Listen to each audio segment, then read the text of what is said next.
ഭീകരർക്ക് മുന്നറിയിപ്പുമായി കേന്ദ്ര ആഭ്യന്തരമന്ത്രി അമിത് ഷാ. പഹൽഗാമിൽ ഭീകരാക്രമണം നടത്തിയവരെ വെറുതെ വിടില്ല എന്നും സാധാരണക്കാരായ 26 പേരെ കൊലപ്പെടുത്തിയ ഭീകരരെ ഓരോരുത്തരെയും വേട്ടയാടുമെന്നും അദ്ദേഹം ഡൽഹിയിൽ പറഞ്ഞു. പഹൽഗാമിൽ ഭീകരാക്രമണം നടത്തിയ ആരെയും വെറുതെ വിടില്ല. പഹൽഗാം ആക്രമണത്തിന് പിന്നിലുള്ള ഓരോരുത്തരെയും ഞങ്ങൾ വേട്ടയാടും. 26 പേരെ കൊലപ്പെടുത്തിയത് കൊണ്ട് നിങ്ങൾ ജയിച്ചു എന്ന് കരുതേണ്ട. നിങ്ങൾ ഓരോരുത്തരും ഉത്തരം പറയേണ്ടി വരും. ഇത് നരേന്ദ്രമോദി സർക്കാരാണ്. ആരെയും വെറുതെ വിടില്ല. രാജ്യത്ത് നിന്ന് ഭീകരവാദം വേരോടെ പിഴുതെറിയുക എന്നതാണ് ഞങ്ങളുടെ പ്രതിജ്ഞ.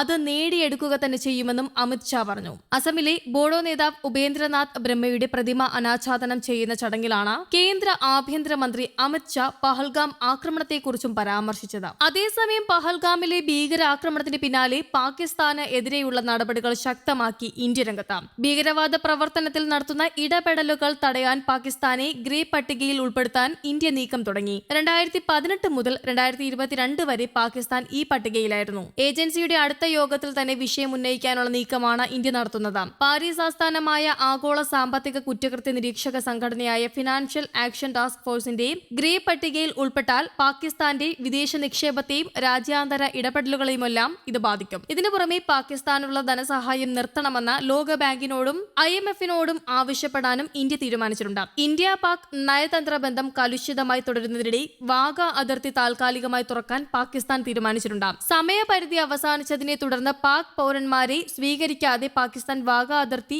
വ്യാഴാഴ്ച അടച്ചിരുന്നു. ഇതോടെ കുട്ടികളടക്കം നിരവധി പേർ പാകിസ്ഥാനിലേക്ക് പോകാനാകാതെ അതിർത്തിയിൽ കുടുങ്ങിക്കിടക്കുകയാണ്. കുട്ടികളടക്കം 70ഓളം പാകിസ്ഥാൻ പൗരന്മാർ വാഗ അട്ടാരി അതിർത്തിയിൽ കുടുങ്ങിക്കിടക്കുന്നതായി പാക് വിദേശകാര്യ മന്ത്രാലയ വക്താവ് സ്ഥിരീകരിച്ചിരുന്നു. അതിർത്തി കടക്കാൻ ഇന്ത്യൻ ഭരണകൂടം അനുവദിക്കുകയാണെങ്കിൽ പാക് പൗരന്മാരെ സ്വീകരിക്കുമെന്നും വിദേശകാര്യ മന്ത്രാലയ വക്താവ് വ്യക്തമാക്കി. അതിനിടെ പാക് അധീന കശ്മീരിലെ ജനങ്ങൾക്ക് യുദ്ധ സാഹചര്യം നേരിടാൻ പാകിസ്ഥാൻ സൈന്യം പരിശീലനം നൽകുന്നതായി റിപ്പോർട്ട്. മേഖലയിൽ 1000-ലധികം മദ്രസകൾ അടച്ചുപൂട്ടി. ജനങ്ങളെ സ്കൂളുകളിലെ ക്യാമ്പുകളിലേക്ക് മാറ്റിയാണ് പരിശീലനം നൽകിയത്. അതിനിടെ കരയിൽ നിന്ന് കരയിലേക്ക് തൊടുക്കാവുന്ന ബാലിസ്റ്റിക് മിസൈൽ പരീക്ഷണത്തിന് പാകിസ്ഥാൻ തയ്യാറെടുക്കുന്നതായും കേന്ദ്ര സർക്കാരിന് വിവരം ലഭിച്ചു. ഇത് പ്രകോപനമായി കണക്കാക്കുമെന്നാണ് കേന്ദ്ര സർക്കാരിന്റെ നിലപാട്. കൂടാതെ വെടിനിർത്തൽ കരാർ പാകിസ്ഥാൻ നിരന്തരം ലംഘിക്കുന്ന പശ്ചാത്തലത്തിൽ എന്തിനും സജ്ജമാണെന്നാണ് ഇന്ത്യൻ കര നാവിക വ്യോമസേന മേധാവികൾ വ്യക്തമാക്കിയത്. അതിർത്തി ലംഘിച്ചാൽ തകർത്തു കളയുമെന്ന നാവികസേന മുന്നറിയിപ്പും നൽകിയിട്ടുണ്ട്.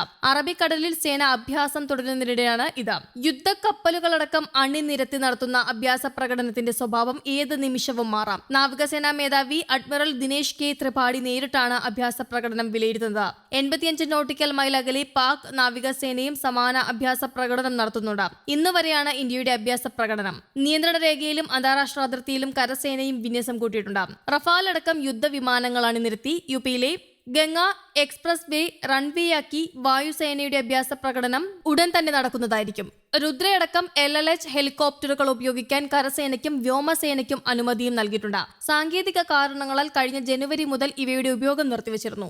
കവചിത വാഹനങ്ങളും ഡ്രോണുകളും തകർക്കാൻ കഴിയുന്ന രുദ്രയെ ഇന്ത്യ പാക് സംഘർഷം രൂക്ഷമാകുന്ന പശ്ചാത്തലത്തിലാണ് വീണ്ടും കളത്തിലിറക്കാൻ തീരുമാനിച്ചത്. News desk Kerala Kaumudi.